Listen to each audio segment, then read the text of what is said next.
नमस्कार मित्रों। आज हम बात करते हैं अभी जो करंट टॉपिक चल रहे हैं। पहला तो हल्द्वानी से रिलेटेड, उत्तराखंड में जो हल्द्वानी डिस्ट्रिक्ट है, और आप न्यूज़ में देख रहे होंगे जिस तरह की न्यूज़ वहाँ से आ रही हैं 2 दिन पहले की। और दूसरा जो भारत रत्न सम्मान के बारे में, तो शुरुआत करते हैं। आपने देखा हल्द्वानी में किस तरह से सुनियोजित अराजकता फैलाई गई, अराजकता हुई है, जिसमें आम लोगों को तो छोड़िए, मतलब जो हमारे सुरक्षा प्रहरी हैं, जो हमारे पुलिस के लोग हैं, जो हमारी फर्स्ट सिक्योरिटी गार्ड हैं, जो हमारी समाज में सड़कों पे उनके ऊपर अटैक हुए। अटैक मतलब इस तरह के भी नहीं कि सामान्य अटैक हुए हैं। उनके ऊपर जो अटैक हुए हैं वो उनको घेर के मारने की साजिश की तरह हुए हैं। जो महिला पुलिसकर्मी हैं उनको घेर के जला के मारने की कोशिश के तहत हुए हैं। 100 से ज़्यादा पुलिस वाले इसमें गंभीर रूप से या सामान्य रूप से घायल भी हुए हैं। और जिनके हाथ में हथियार हैं और जिनके हाथ में सारी तरह की सुरक्षा तंत्र जिनके हाथ में है, जिनको सारी तरह की पावर है जिनके हाथ में, उनके ऊपर भी एक उन्मादी भीड़, मजहबी भीड़ जिस तरह इकट्ठा होकर हमले करती है। हालांकि ये पहली बार नहीं है, ये समय समय पे कुछ समय पे होता ही चला जा रहा है। और इसी बात को लेके जो समाज है, जो सरकार है, उसको सोचने की ज़रूरत है। पूरे विश्व में ये घटनाएं बढ़ती जा रही हैं और भारत में तो हमेशा से होती रही हैं। और जैसे जैसे डेमोग्राफिक चेंज हो रहा है, जैसे जैसे एक एरिया का डेमोग्राफिक चेंज होता है, वैसे वैसे ये चीज़ें और तेज़ी से बढ़ने लगती हैं। क्योंकि पहले तो वो आपके एरिया में छोटी सी जगह में रहने आएंगे, फिर वहाँ पे अपना टेम्परेरी आवास बनाएंगे। उसके बाद धीरे धीरे वो वहाँ के वो उस जगह के धीरे धीरे पूरे मालिकाना हक हो जाएगा उनका। और इसको सरकार, सिस्टम, जुडिशरी सब इसको सपोर्ट करती है। तब तक वो विक्टिम ही रहेंगे। उसके बाद एक बार की जहाँ पे उनकी चीज़ें बढ़ती हैं, उनकी पावर बढ़ती है, उनकी जनसंख्या बढ़ती है, उसके बाद ये इस तरह की अराजकता फैलाएंगे। तो जहाँ पे जिस जगह को तोड़ा जाना था, जो वो उसका कोर्ट से ही ऑर्डर था, कोर्ट से ऑर्डर दिया गया था उसको गिराने के लिए, 3 दिन पहले उसको नोटिस दी जाती है। और उन 3 दिनों के अंदर ही मतलब पत्थर वगैरह और भी चीज़ें, पेट्रोल पंप वगैरह सबका इस्तेमाल, सबको इकट्ठा किया गया, पेट्रोल इकट्ठा किया गया होगा, पत्थर इकट्ठा किए गए होंगे छतों पे। तो जब एक पत्थर जो एक चाहे छोटा बच्चा भी अगर पत्थर को अपनी ताकत से छत से फेंकता है, तो वो अगर किसी के सर पे जाके लगता है या शरीर के किसी भी भाग में, पार्ट में जाके लगता है, तो वो एक बम की तरह ही काम करता है। मतलब वो आपकी हत्या भी कर सकता है। तो जो पुलिस वाले बच पाए हैं तो शायद वो इसलिए बच पाए क्योंकि उन्होंने हेलमेट पहने हुए थे। हालांकि उनको जो पर हेलमेट और जिस तरह के भी सुरक्षा यंत्र दिए जाते हैं वो भी एक मामूली से हैं। मतलब वो भी उस लेवल के नहीं हैं जो इस तरह के आतताइयों से हमें सुरक्षित कर सकें पूरा। तो ये चीज़ बड़ी भयावह स्थिति की ओर है। तो जिसे मतलब पूरा समाज, हिंदू समाज और सनातन समाज को ये चीज़ सोचने की ज़रूरत है कि हम अपने परिवार को, अपने समाज को कैसे बचाएंगे। अगर आपके घर के सामने हज़ारों की भीड़ आ जाती है तो आप क्या करेंगे? विकल्प क्या है आपके पास? कोई विकल्प नहीं है। तो इसीलिए हमें संगठित होने की और इन चीज़ों को समझने की बहुत ज़रूरत है। आप अकारण, मतलब बिना किसी कारण के ये उपद्रव कर सकते हैं। मतलब एक जो अवैध मस्जिद या मदरसा है, उसको अगर गिराने की बात होती है तो ये इस तरह का तांडव मचा सकते हैं जिसमें कई 100 लोग घायल हो सकते हैं। और इस तरह की चीज़ें हो सकती हैं, पूरे समाज में अराजकता फैल सकती है। और ऊपर से यूपी के जो शहर में, बरेली में, जिस तरह के स्टेटमेंट एक इनके जो मौलाना हैं जिन्होंने बोले हैं, आपने देखा होगा उन्होंने किस तरह के स्टेटमेंट दिए हैं। वो समाज में इस तरह की चीज़ों को करना चाह रहे हैं, वो उद्वेलित करना चाह रहे हैं पूरा लोगों को। अब पता नहीं इसके पीछे राजनीतिक ताकतें भी उनको सपोर्ट कर रही हैं, वो तो बात है ही, लेकिन साथ में उनका जो एक रवैया है पूरी तरह से गैर जिम्मेदाराना है। जो भी चीज़ें इस देश में हो रही हैं, चाहे वो ज्ञानवापी के लिए हो, चाहे वो राम मंदिर की हुई हो, वो एक प्रोसेस के थ्रू हुई है, वो एक जुडिशरी के माध्यम से, न्यायपालिका के माध्यम से हुई हैं, वो ज़बरदस्ती नहीं हुई हैं। और हमने वेट करके, हमने इंतज़ार करके उन चीज़ों को पाया है। और चाहे वो ज्ञानवापी के केस में भी हो, तो वो जुडिशरी के माध्यम से ही जजमेंट हो रहे हैं। हमको यहाँ पे अनारकी, अराजकता नहीं चल रही कि सड़क पे पहुँच के तांडव हमें मचाना है। तो इससे किसी का भला नहीं है, इससे पूरे देश का नुकसान है, समाज का नुकसान है। लेकिन जिस तरह के इस तरह के उद्वेलित भाषण हो रहे हैं, तो सरकार को इनके ऊपर एक्शन तो लेना ही चाहिए, ये बात तो सच है। तो और हमें आपको ये सोचने की ज़रूरत है कि हमें आपको कैसे अपने स्वविवेक का इस्तेमाल करना है इन चीज़ों को समझने के लिए। इसकी स्थिति बड़ी भयावह स्थिति की ओर है। जिस तरह से कई स्टेट्स ऐसे हैं जहाँ पे डेमोग्राफिक चेंज बड़ी तेज़ी से हो रहा है। उत्तराखंड जैसा जो दैवीय स्थान था, जहाँ हमारे चारों धाम, मेन धाम हमारे हैं, मुख्य धाम हैं, केदारनाथ, बद्रीनाथ, गंगोत्री, यमुनोत्री, हजारों श्रद्धालु इनको मानने वाले देश भर से वहाँ जाते हैं, बाहर से भी जाते हैं। वहाँ पे ये स्थिति हो गई है कि मतलब वहाँ पे जनसंख्या में इतना चेंज हुआ, क्या सरकारें सो रही थी या कोर्ट सो रहा था।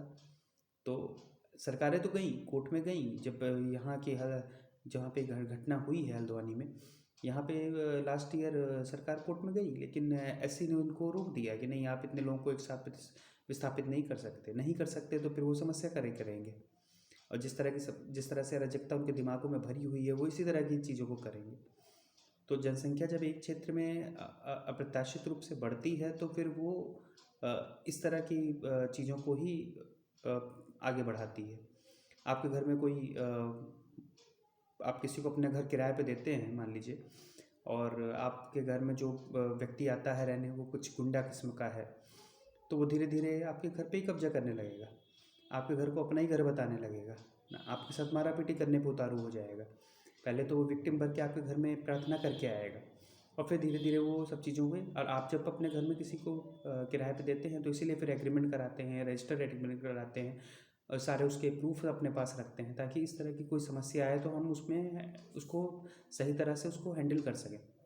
तो वही स्थिति आप उसको बड़े प्रदेश में मान के चलिए, तो यहाँ पर हो रही है कि ये लोग जो रहने आ रहे हैं, उनसे किसी तरह की चीज़ों का ब्यौरा नहीं लिया जा रहा। उनके फेक ID कार्ड और आधार कार्ड बनवाए जाते थे। वहाँ के पे भी कांग्रेस पार्षद ही एक था उस एरिया में भी, जहाँ हल्द्वानी में घटना हुई।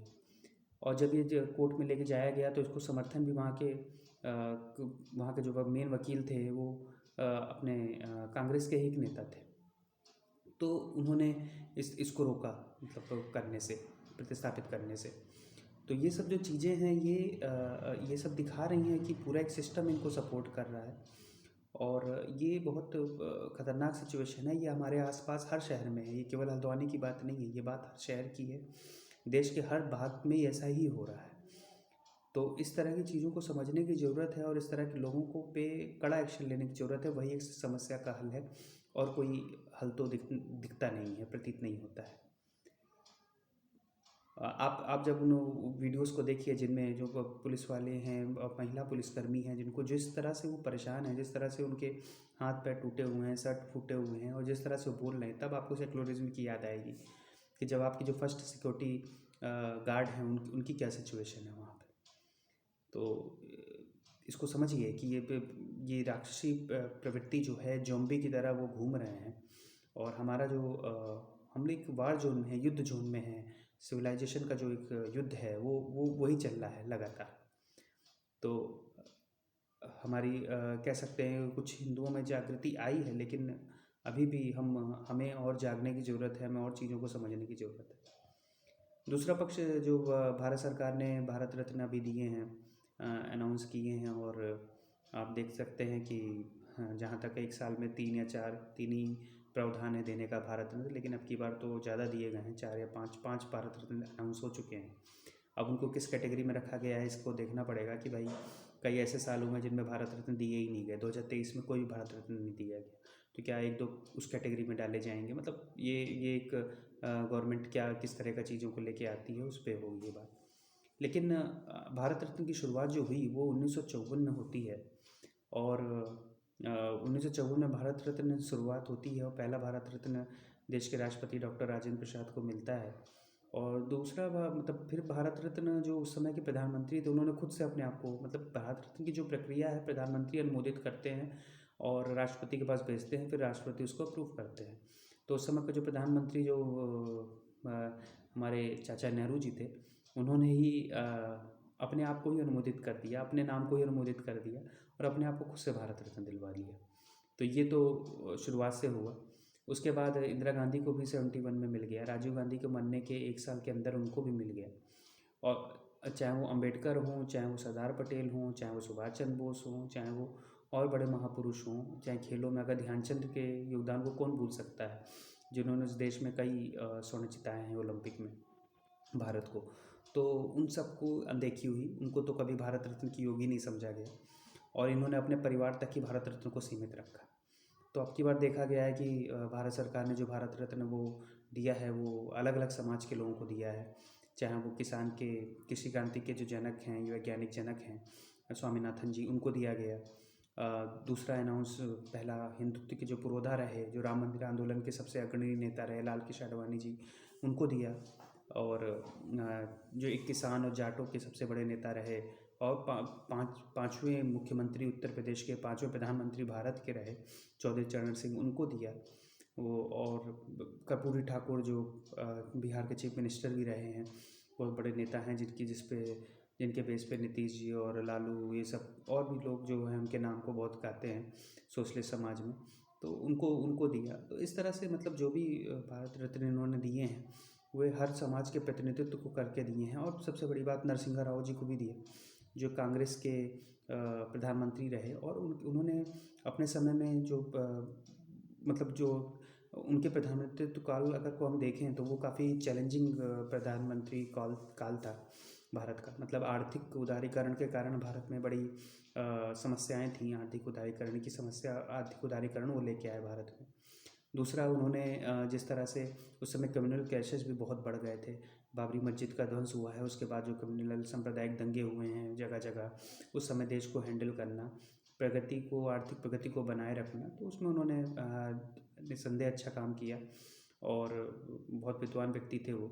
और उसके अलावा उनका जो काम था वो भी प्रशंसनीय था। तो उस वजह से उनको भारत रत्न के लिए चुना गया। और जिनकी आपको जान के हैरानी होगी कि उनके मरने के बाद उनकी बॉडी को भी कांग्रेस के मुख्यालय में नहीं रखा जाने दिया गया, वहाँ से हटा दिया गया। तो उनकी अनदेखी हुई काफ़ी, इतने बड़े कद के नेता की, जो आंध्रा के सीएम भी रहे और पीएम भी रहे बड़े क्रूशियल टाइम में 5 साल तक। तो हालांकि वो भी एक माइनॉरिटी गवर्नमेंट ही चला रहे थे जब उनकी गवर्नमेंट थी उस समय। तो इस तरह से जो भारत रत्न का चुनाव था बहुत ही अच्छा रहा, और समाज के हर प्रतिनिधित्व को अपनी विचारधारा से अलग भी लोगों को जोड़ा गया। यही भारत रत्न की मूल भावना है कि दलगत राजनीति से ऊपर उठ के आप भारत रत्न दीजिए। तो उसको सही तरह से चरितार्थ किया भारतीय मतलब प्रधानमंत्री मोदी जी ने, जो अपने लास्ट साल जो उनका चल रहा है उसमें। अब 2024 का आज लास्ट दिन था लोकसभा राज्यसभा का, और अब यहाँ से अब बस 2-2.5 महीने ही बचे हैं इलेक्शन के। और जिस तरह से मूड दिख रहा है उस तरह से मूड जो है काफ़ी पॉजिटिव है प्रधानमंत्री मोदी जी के लिए। और हालांकि इसके पीछे उनकी अथक मेहनत है, उनका अथक काम है। और अंत में जो राम मंदिर हुआ है, 370 हुआ है, और अभी जैसे ऐसा कह रहे हैं कि जनरल इलेक्शन के पहले ही ये सीए भी लाएंगे, तो अपने काफ़ी हद तक वादों को ये पूरा कर रहे दिख रहे हैं। तो ऐसा तो भारतीय राजनीति में कभी नहीं हुआ कि किसी ने कोई वादा किया और उसको पूरा किया, किसी ने कोई उद्घाटन किया और उस मीनार को वो बिल्डिंग कंप्लीट हुई, वो पुल कंप्लीट हुआ, वो योजना कंप्लीट हुई। ऐसा तो कभी नहीं होता था। ये 10 साल में हमें देखने को मिला है, और ये हम लोग इसके लिए बड़े ये पीढ़ी बहुत भाग्यवान है इसके लिए कि इन सब चीज़ें देखने को मिल रही हैं जो कभी हमें बचपन में नहीं नसीब हुई थी। तो लेकिन दूसरी बात ये भी है कि सुधार होने की प्रक्रिया तो अनवरत है और वो चलेगी। और जिस तरह से बोल रहे हैं कि अपनी तीसरी इनिंग में जो आएगी मई से जो स्टार्ट होगी, अभी से ऐसा लग रहा है कि जैसे तीसरी पीढ़ी आनी ही है, जितना आत्मविश्वास दिख रहा है। तो उसमें ये और भी बड़े अचीवमेंट, और जिस तरह से अनाउंस किया है प्रधानमंत्री ने कि पूरी पीढ़ी को चेंज करने वाले वो करेंगे, तो हम लोग तो बड़ी बेसब्री से उसका इंतज़ार कर रहे हैं। तो देखते हैं आगे क्या होता है। धन्यवाद आपका जुड़ने के लिए, और वीडियो को ज़रूर लाइक, कमेंट और शेयर ज़रूर करिए, और सब्सक्राइब भी करिए। धन्यवाद।